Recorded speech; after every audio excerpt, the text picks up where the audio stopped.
Welcome everybody to our first of our seminars for our Teaching and Learning for a Sustainable World, Developing a Network of Research and Practice Seminar Series. So what we're going to do is we're going to begin with a karakia. And please feel free to join in. Kia hora te marino, kia whakapapa po namo te moana, hei huarahi mā tātou I te rangi nei, aroha atu, aroha mai, tātou I a tātou katoa, hui e, taiki e. Now, our agenda today, we've started with a welcome and a karakia, and then I'm going to spend a short time introducing our project and myself, and then Dr. Manuel Vallee is going to do his presentation. And while he's doing his presentation, please think of some questions because we're going to have a question time. And then we'll close with me talking about future seminars we've got lined up and a closing karakia. So first of all, our project, first of all, we need to acknowledge our host, which is Ngā Ara Whetū, which is an interdisciplinary research centre in the University of Auckland. And you can see here, our project sits at the nexus of teaching, research and engagement, and it's supported by Ngā Ara Whetū. And the aim of Ngā Ara Whetū is to have thriving people and planetary well-being. So our thanks to the centre for hosting us. Now, my name's Sally Birdsall, and I'm one of the leaders of this particular project, along with Nikki Hare and Alice Longley, and we're supported by Dan Kelly, and he's done a wonderful job of helping us organise this seminar. And our project aims to develop a transdisciplinary research network, and we're wanting to know about ways that we can teach and learn for a sustainable world. So we're looking at teaching strategies and approaches that'll help us teach and help learning in a sustainable world in our university. And we're also collaborating across faculties and with our community members. And I see we've got quite a few people from our community here today, so a special welcome to them. So one of the outcomes of our project is to host the seminar series. And you'll see we've got a series of seminars coming up, and we've got presenters from our growing network, and we've also got some international experts that we hope will pique your interest and give you ideas that we can all integrate and use in our own teaching. So I'd like to introduce Dr. Manuel Vallee, and he's going to talk about maintaining student engagement when teaching about environmental problems. And Manuel is in the Faculty of Arts and Sociology at our university, and his research focuses on factors that mediate the capacity to be sustainable. And he particularly focuses on environmental pollution. And in his study and research, he looks at social processes through which people get exposed to toxicants, inequalities in such exposures, and the health harms associated with them, the drivers of pollution, and how dominant institutions, such as government agencies and corporations, produce ignorance and false knowledge about environmental harms, and how higher education contributes to the problems. And as you can see from the title of his talk, today he's particularly focusing on student engagement. So I'm going to stop sharing my screen, and I'm going to welcome Manuel, and he's going to start speaking about student engagement when teaching about environmental problems. So thank you, Manuel, and I'll hand over to you. Thank you, Sally. Thank you for that wonderful introduction, and thank you to Dan for organizing this, and thank you for our host, Ngā Ara Whetū, for hosting, supporting these endeavors, which is great. I'm going to share, I do have some slides, so I'm going to share some slides here.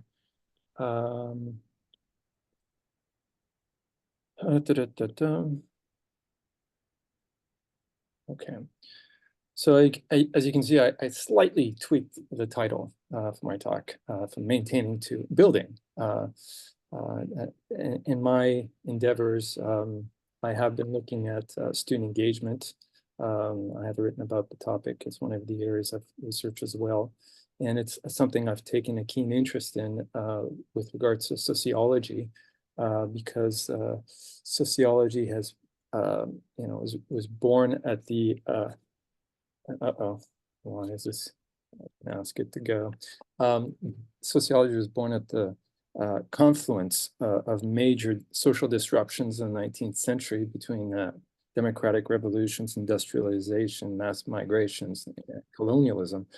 And sociology has been studying these problems, and unfortunately, this has been good for sociology in the sense that we've had a lot of problems to study. And it's been a concern of mine in sociology courses that students can get overwhelmed with the sheer mass of problems that we are having to deal with in the world. And I've really for many years now been practicing an approach where I really am focused on student engagement. As I deliver the bad news, I need to keep an eye on the student engagement. It's really important. And I think it's particularly salient with regards to environmental problems, given the scope and depth of the problems. So what I'm going to do today, oops, I lost the word there. So I'm going to talk a bit about the problem. I'm going to talk a bit about my general approach to student engagement, the assignment I have for the Environmental Sociology course, and some of the benefits of this two-part assignment, and then we'll have a Q&A. So the problem, as I briefly alluded to a couple of minutes ago, we've got a mass of social problems, from air pollution to flooding, from rising sea levels that are associated with climate change to projections. I mean, I don't think New York has flooded to this degree yet, but we're constantly being alerted to the potentials, the social futures that wait for us, and that can cause apprehension for students who are taking in this information, and the waste pollution problem, the incineration problem, which creates toxicants, which is associated with cancer, etc. And the talking heads who take up a lot of airspace in our media spaces, and it's the sheer onslaught of environmental problems can overwhelm students and trigger apathy, which is not what we're aiming for. I mean, when I teach a course, one of the things I want to do is inspire students, I guess, first awaken to the problems, but be inspired and empowered to actually do something about them. And so if at the end of the semester, students are overwhelmed and disengaged because they don't feel there's anything they can do about the problems, I've lost. That's not what I was aiming for. So my solution, part of my solution, I've got kind of a wizard's bag of tricks that I pull out. One of them is to discuss resistance movements so that they know that there has been a precedence where people have been talking to power, and also, the whole environmental justice angle, where people have been coming together as communities and pushing back and making, in some areas, concrete successes. So that's part of it, is to get them to know that in our very atomized world, there are collective responses that have emerged in the past and continue to emerge to this day.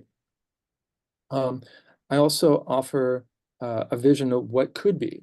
I think it's important to give students a vision of what could happen if they actually apply themselves to fixing the problem, if they're inspired to do so. So, we talk about examples for every environmental problem, like this one is what we talk about, food waste associated problems. I flip it around and show, well, there are people who are working to minimize food waste and to actually better disperse the food that's available, the excess food that's available. We have cities where a cycling culture has thrived. It's not like Copenhagen has always been a cycling mecca. In many respects, it was equivalent to the situation we have today, where cyclists fear for their lives when they take their bikes to the streets. And it took a concerted, focused group of people pushing the policy envelope to change the infrastructure to make it more friendly to cyclists. And over the last 50 years, they've progressively gotten to a space where you have a tremendous cycling culture. Green buildings, so green buildings and green roofs and the importance of green roofs, not just green roofs have a number of potential benefits, including insulation, acting as an insulator for decreasing the energy consumption, but also for recycling water. There's a lot of countries, a lot of cities that actually passed ordinances that require new buildings to have green roofs. And so there are things that are happening around the world that are really inspiring and can provide an example for students to seek to emulate. So that's an important part of my shtick, to try to get them engaged, to get them, offer them hope. Another is I offer a vision what could be through fiction. So one of the books I assign is Ecotopia, which gives talks about the potential, how a society would look like if they made ecological survival their #1 value above economic growth. And it gives, and I've written a paper on this particular topic and talked about how it's impacted students and how it's inspired them and how it's given them a vision of what could be, which they found has increased their engagement. And, I think it's important to have a steady dose of humor. As Charlie Chaplin once said, a day without laughter is a day wasted. So, I do try to incorporate laughter and humor to the extent I can. I think is really important. Here's the pot shot at economists. You can't have an infinite growth on a finite planet. Obviously, you're not an economist who believes that we can have infinite growth. I really love it when I show this particular one. Courage, do one brave thing today and then run like hell. So humor is really important. I always try to get them to laugh at least once, if not multiple times during the lecture. It just kind of breaks up the tension. And then, let's see. So I do have some more deeply grounded principles to student engagement that I follow in the design of my courses. And these are relevance, transparency, and fairness. When students see the relevance of the course, the readings that they do, the assignments that they work on, they're more likely to be engaged. If they have transparency in terms of what's expected of them, that too can help maintain engagement in the course and the subject matter. And if there's fairness in the grading structure so that they have the means and capacity to succeed, there too, they will engage at a higher level. If students are in a course where they feel they have little chances of success, they're not going to put much of their energies in that course. They're going to reallocate their energies and focus to other courses. This has been, there's many studies that have shown this. So I'm going to kind of speak about my particular assignment for environmental sociology, and I'll echo these points about relevance, transparency, and fairness as we go on. So relevance. So, there's different things I try to do to build relevance. And one is explaining how the course could benefit them right at the start. And this is not, I tell them, but we have a conversation where, I elicit the responses from them. We have a brainstorming session where I ask them, so, how do you think the course could benefit you? And some of the things that tend to come in get talked about, and if they don't talk about it, then I will chime in at some point. But having knowledge about the environment is particularly important for the workplace. I think that going forward, and environmental problems aren't going to go away. They're only going to become more salient, and you're going to have more organizations that are going to be looking for people that have a capacity for understanding the ecological issues of the day and how to position their particular organizations, whether it be government, nonprofits, schools, business sector, whatever, to better address those issues. The course would give them better preparation for academic research if they continue going down that line. And the information will also help them become more effective citizens in the sense that they're going to have a greater eco-literacy, and they're going to have a better understanding of how ecosystems work, how to recognize when they're in distress, and what are some of the things that previous groups have done to address those problems. The other thing I do to increase relevance is assign relevant and accessible readings. So I do try to, and part of this is sometimes it's not entirely apparent. I mean, if we're assigning readings from, let's say, Norway and the United States and Spain, sometimes I have to remind them that, you know, what we're after is not the content-based knowledge, but the abstract knowledge that we can extract from those cases and then relate back to Aotearoa and Auckland, and perhaps the University of Auckland in particular. So part of it is assigning materials that I think are relevant, but then also I have to have the communication piece in the classes so that they understand what the relevance is, why it is that we're actually spending time with those readings. And then creating assignments that they can personalize and which will speak to their interests. When students can personalize an assignment, can focus the assignment on something that they have an interest in, they're going to give more of themselves. And I've had students in both this class and my medical sociology class at the end of the semester, you know, in just kind of random conversations afterward, tell me something along the lines of, "You tricked us." I was like, "What do you mean I tricked you? You tricked us into working harder in this class." I was like, how did I do that? Because you got us working on things that we're interested in. That's it. Go figure. So the assignments for environmental sociology. So the assignment structure is actually a two-part structure. And there's a scaffolding assignment, and then there's a main assignment.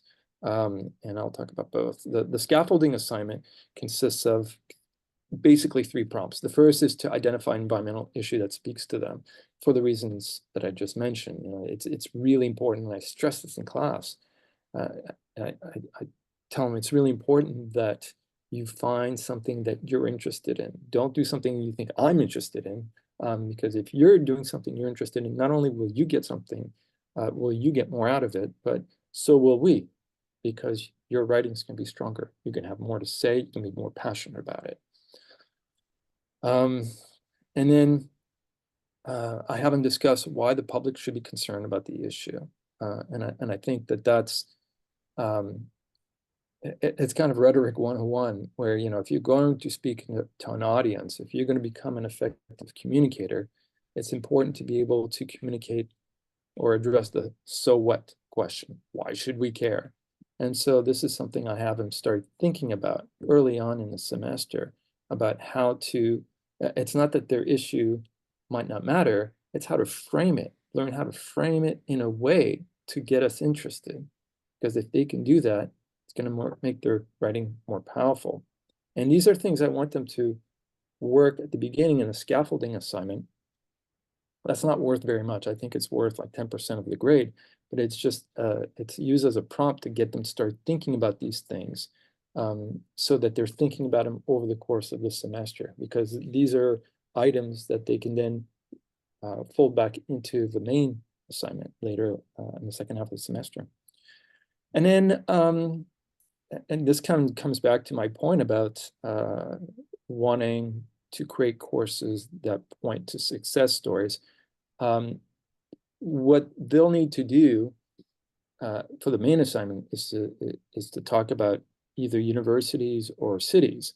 So for the scaffolding assignment, I asked them to identify a university or city that is leading on this issue, and to explain what they've done on the issue, whether it's water pollution, whether it's having green roofs, whether it's addressing air pollution, whether it's addressing biodiversity loss, whatever the issue is. I want them to identify a city, or one city. Some get overly ambitious and try to do more, and I have to kind of scale them back. I just want to have them focus on one, so they can have an easier time of doing the comparative analysis in the second half of the semester. But I asked them to pick one case, and not only will this set them up to do the comparative assignment, but again, it comes back to the point about giving them hope, having them see that there are many places in the world that are actually addressing effectively the issue that they're interested in, which translates to student engagement. When they know that there's hope for the future, they're going to be they'll remain engaged in the course. For the main assignment, I have them do a comparative analysis. So if they're doing, if their focus is on universities, then they'll do a comparative analysis. Let's say their issue is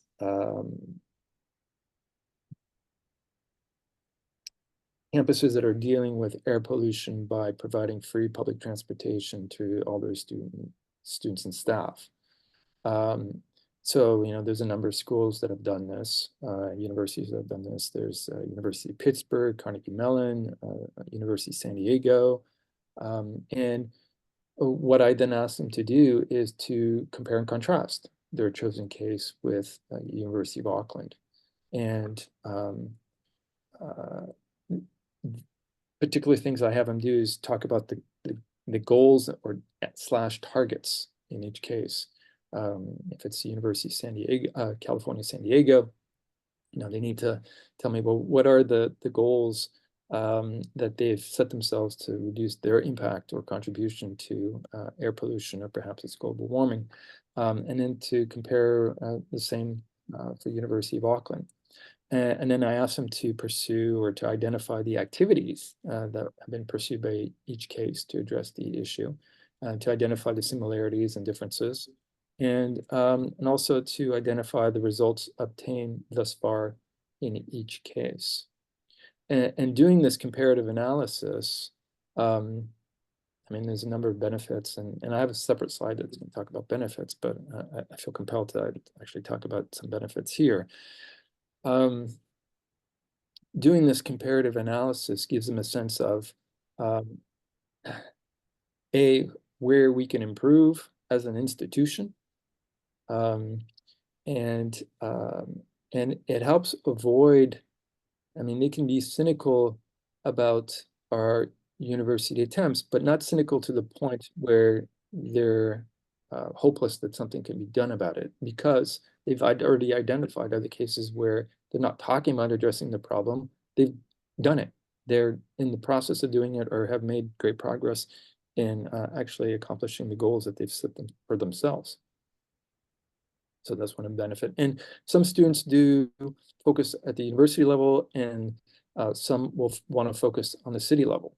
So it's the same thing, where if they're focusing on the city level, for example, food composting,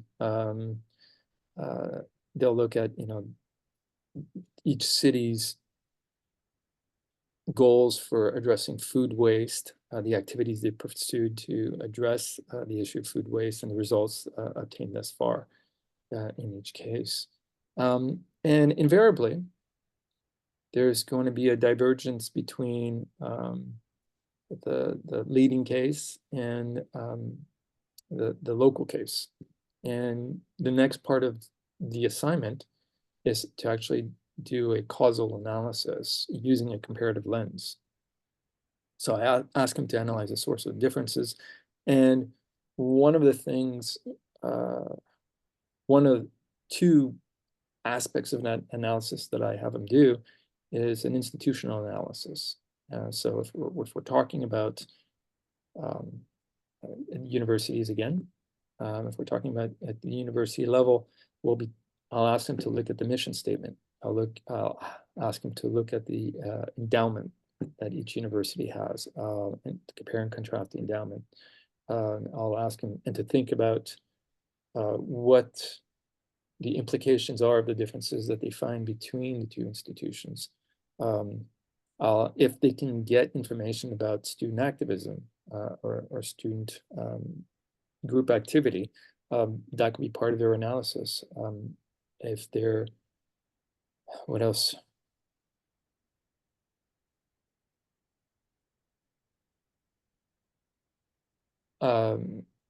campus strategies or university strategies. If they can get hands on their documents for the two institutions, that's another thing I'll ask them to compare and contrast and to do the analysis of what are the implications.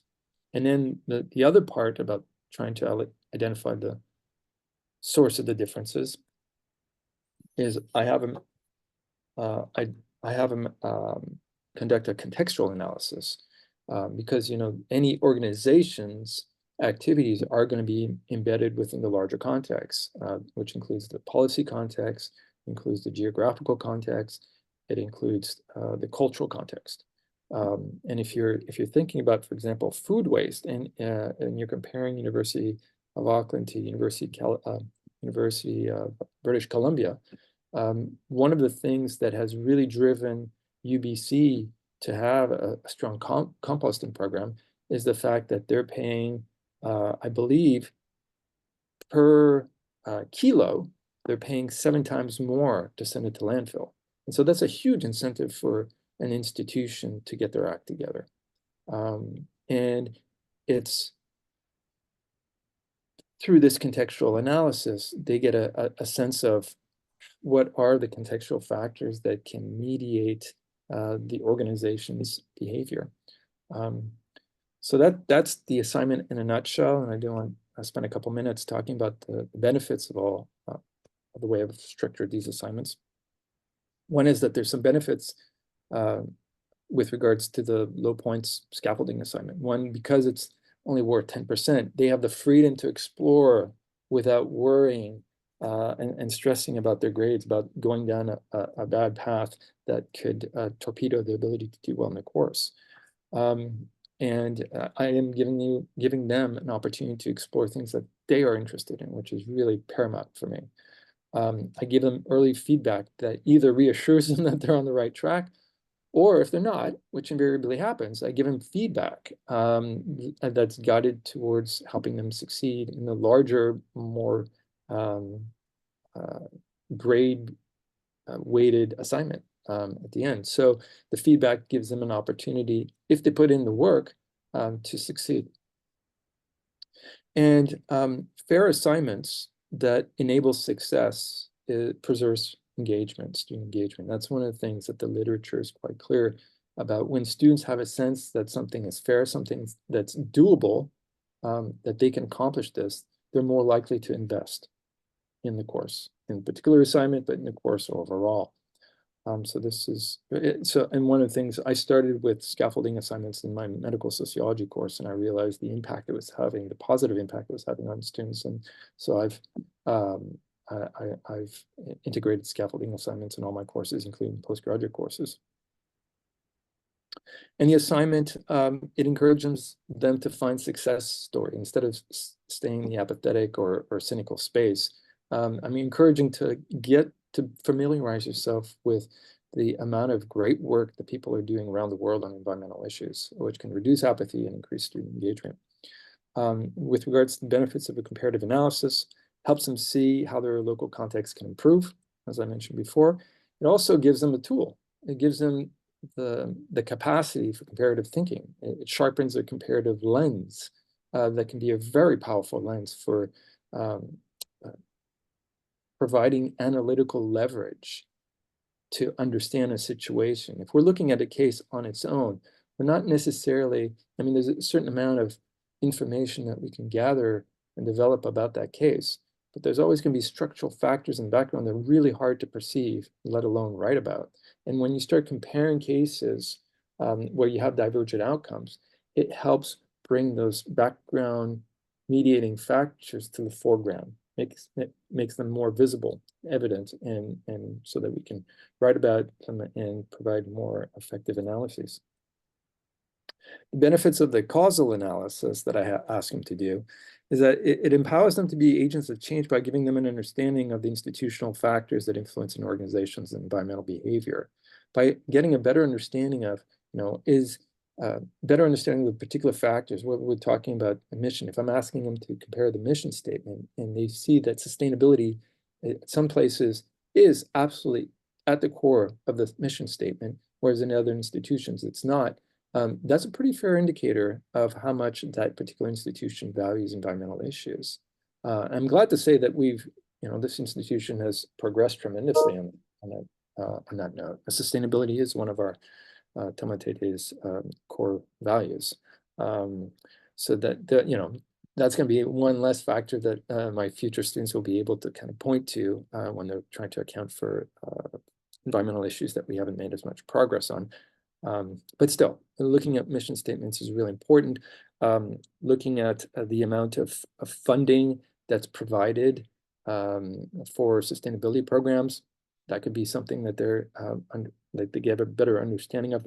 Understanding where sustainability offices are structured within the organization structure can also make an impact. If you're going to have your sustainability office stationed in property services, they're going to have a different focus. They're going to be aligned to different goals than would be the case if you have a sustainability office that has direct access to the vice chancellor or president.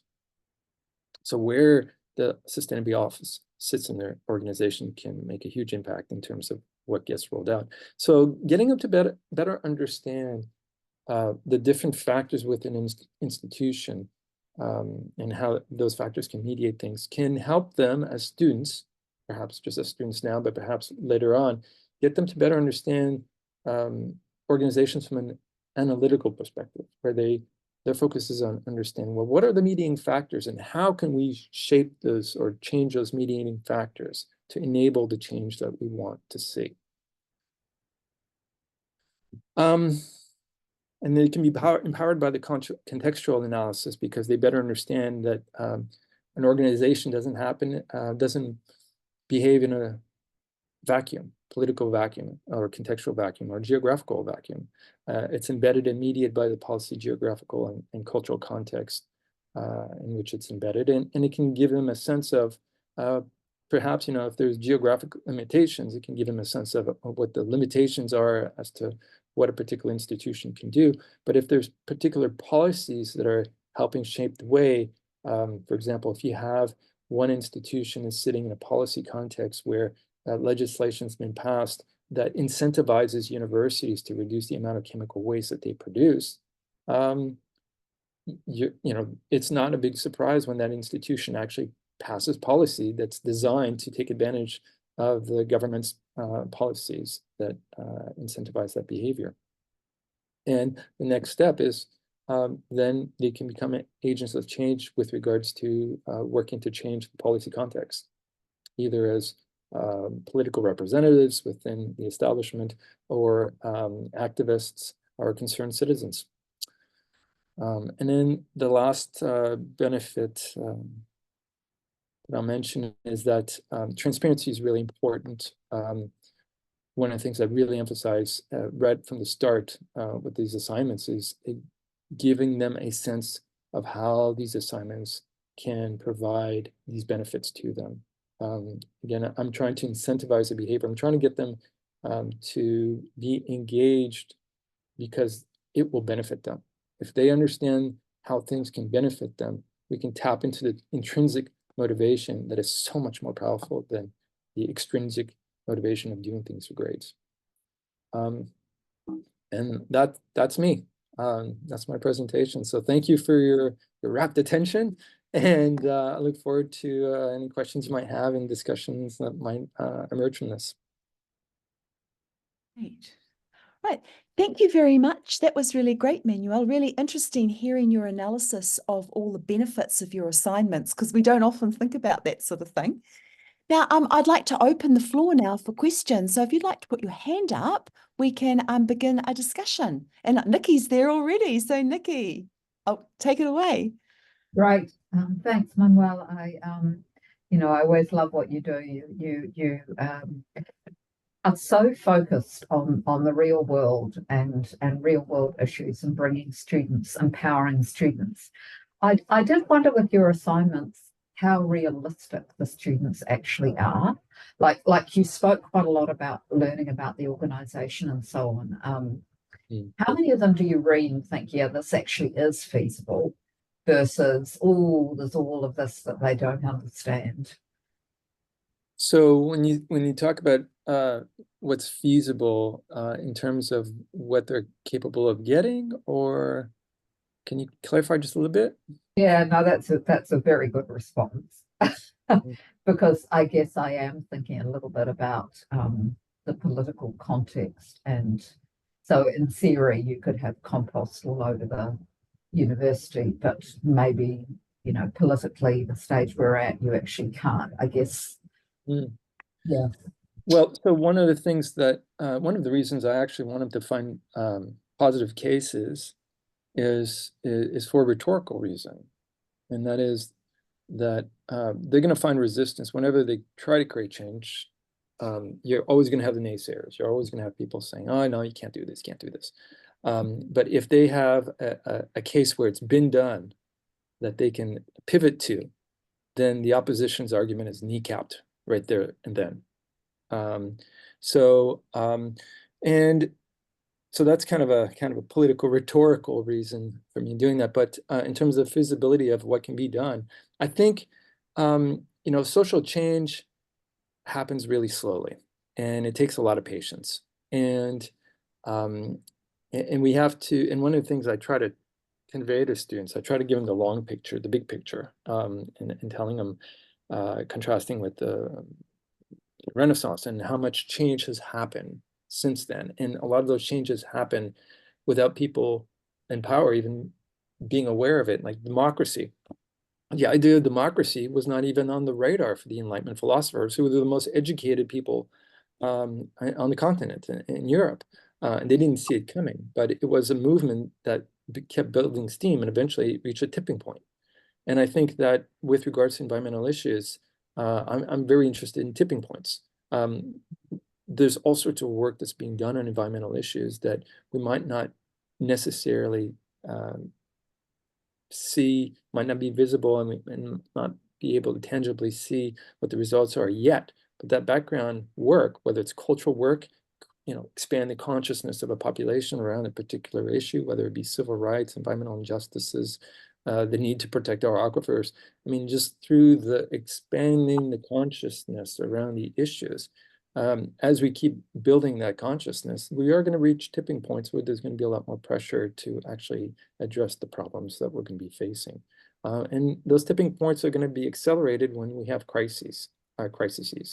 Unfortunately, oftentimes crises have, I won't say are necessary, but when crises happen, they tend to accelerate the movement for change. And if we've built a greater consciousness around the issue, I think it can dovetail with the potential that crises provide. I think that's a really interesting idea, putting something in place that's been done in a similar setting as a way to, by default, argue that it's viable. Having done sort of a lot of work with student projects, they've always, the people I've worked with and I have always given them quite an open task, in the sense that they can dream up the intervention that they do, rather than that they're, in a sense, replicating something. And this has made me think about the downside to that, in a way, being maybe as a teacher being a bit more cynical in terms of judging it, because it hasn't been done. So yeah, really interesting to think that through. Thank you. Right. Any other people have got questions? Oh, there's Jamie. Thank you, Jamie. Oh, kia ora, Manuel, and that was really great to hear about those assignments. And I can imagine they must be really inspirational to your students, and it's inspirational to me as well. I'm definitely considering restructuring a couple of assignments from one of my courses in environmental health next year to be more similar to what you've done there. I love that aspect of getting students to investigate what's been done elsewhere. That kind of shows in principle that it's something that's pretty feasible, even in Auckland. although people always have that response of, well, Auckland's not Paris, or Auckland's not X city. But yeah, you can't answer all objections. I wanted to ask if you've had any students who have been so excited by the topic that they've chosen in these assignments that they've then gone on to do more work on it in some ways. I know that there'll be cases where you just don't know because they've left your course and you don't see them again. But is there anyone you're aware of? Well, there's a couple people. There's Florence Reynolds. I kept up with her for a while. She is a fantastic student. She started, she and Phoebe Bale started kind of a dishwashing co-op on campus so that we'd stop using so much plastic. So that was great. And then she went on to do a bunch of other initiatives. And I've lost touch with her the last 5 years, so I'm not sure what she's doing, but both her and Phoebe were immensely inspired by the course. But I haven't, it's an interesting question. I haven't really stopped to think about it, but it'd be great to find out what the alumni of the course have ended up doing over the last decade, to see how it's inspired them. I mean, that could be a paper. Yet another topic, another project for me to work on. Yeah, that's the long and short of it. Right now, the two people I think about are Florence and Phoebe.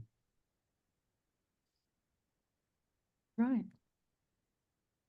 Oh, Dan, thank you. Thanks very much, Manuel. My question is, have you, and I'm sure you have, but I'm curious to hear about ways that you might encourage students to share what they're doing with other students. Is there a presentation component where students can say, oh, you looked at the University of Montreal, oh, I looked at this one in this issue. So there's that kind of cross-pollination? Yeah, so I haven't done anything organized. I know some people have presentations are built into the course itself, into the grading structure, and I haven't done anything like that. I've endeavored to do so, but it seems I always run out of time. But I do make opportunities for people to share what they're working on, both after the first assignment and the second assignment. So it's kind of more of a unstructured way of sharing. And I do tell them, I do need to hear from at least 7 of you before we can go on. So because otherwise they won't speak. But when they know that we won't go on, proceed until I hear from them, then they do. And it's not that they don't have anything to share, because sometimes once I get them to talk, I can't get them to stop talking. It's just, the natural reluctance to speak in public that a lot of them have. And then the other thing that I did do many years ago, at this point, I can't believe it's been so long, but I did do a Students in the Greening of Society symposium where 4 of my students from the previous year presented their work from that class, and it was very well received. And the people in attendance included students from that course, but it also included a lot of other students. I mean, we had an attendance of, I think, 75 people there, and it inspired a whole new lot of students, some of who then took my course later that year because of the symposium that they attended. Mm-hmm. And I wanted to do some sort of poster session or something, but I just haven't got around to it. But I want to do more of that for sure. Thank you for the question. No worries. Thanks very much. And I see that Liza's posted in the chat that Flo works for Dunedin City Council on climate change, and that she's still a phenomenal person. So there you are, Manuel. You never know what difference you may have had there. That's fantastic. Great. Thank you, Liza, for that update. Yeah, it's fantastic. Mm-hmm. Now, have we got any other questions? Well, I've got a question. Okay. I was really interested, Manuel, when you were talking about using fiction as a vision of what could be. And you mentioned this book, and I wondered if you'd like to talk a little bit more about how you do that. Do you get the students to read the book, or how do you go about incorporating that? Well, yeah, I definitely get them to read the book, and I have them, part of the way I incentivize them to do the readings for the courses is that I have weekly quizzes. And I administer 10 quizzes over the semester, and to get the full marks of the quizzes, they need to do at least 7. And then I take the best 7 grades. So they do the reading. They're incentivized to do the reading. Of course, they could skip out that, they could use a 3 that they don't have to do a quizzes for the time when we're reading Ecotopia, but they're also incentivized to read Ecotopia because for the final, I have an essay question where I asked them to do an analysis based on Ecotopia of what Auckland needs to do in order to reach the goals that Ecotopians reached for various issues. So if the student's issue is food waste, or if it's reducing air pollution or decreasing water pollution, whatever the environmental issue it is, they need to identify what Ecotopia, what their results were, and what steps they took in order to get there. And I do ask them to consider the context, the policy, political, economic, and cultural context, and what types of changes would need to happen at that level in order to facilitate the types of changes that we're trying to do through government or through people power. Right. Yeah, thank you. I can see now how you tie it up in terms of relevance. It's a really interesting way of looking at it. Thank you. You're welcome. Thank you for the question. Any other questions from people? Right. Well, in that case, we will, I will share my screen again. And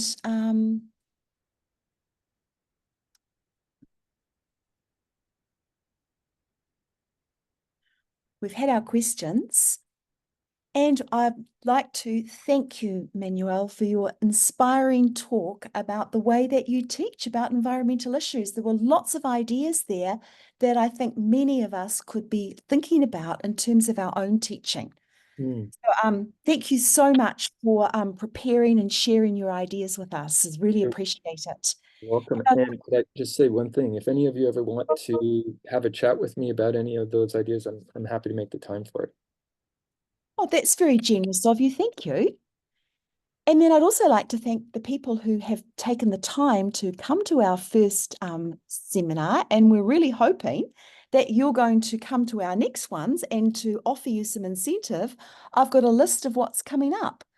So it'd be really good if you could put these dates in your diaries, and we are going to send out flyers to remind you. And you can see that in June, we have someone, Adenke from Nigeria, who once again, we're focusing on students. And then we've got someone from Canada, Manuel Reimer, and we've got someone from Sweden. So we're really moving into the international context here. So hopefully these are going to tease you and inspire you to come along to our next series of our series and come to the next session. And I'd like to close with a karakia. So please feel welcome to join in with me. Kua mutu a mātou mahi mō tēnei wā, mana akitia mai mātou katoa, o mātou hoa, o mātou whānau, ao ki te aorangi. Thank you, everybody, for coming, and we're hoping that you'll come along to our next one. Have a great day. Thank you. Bye.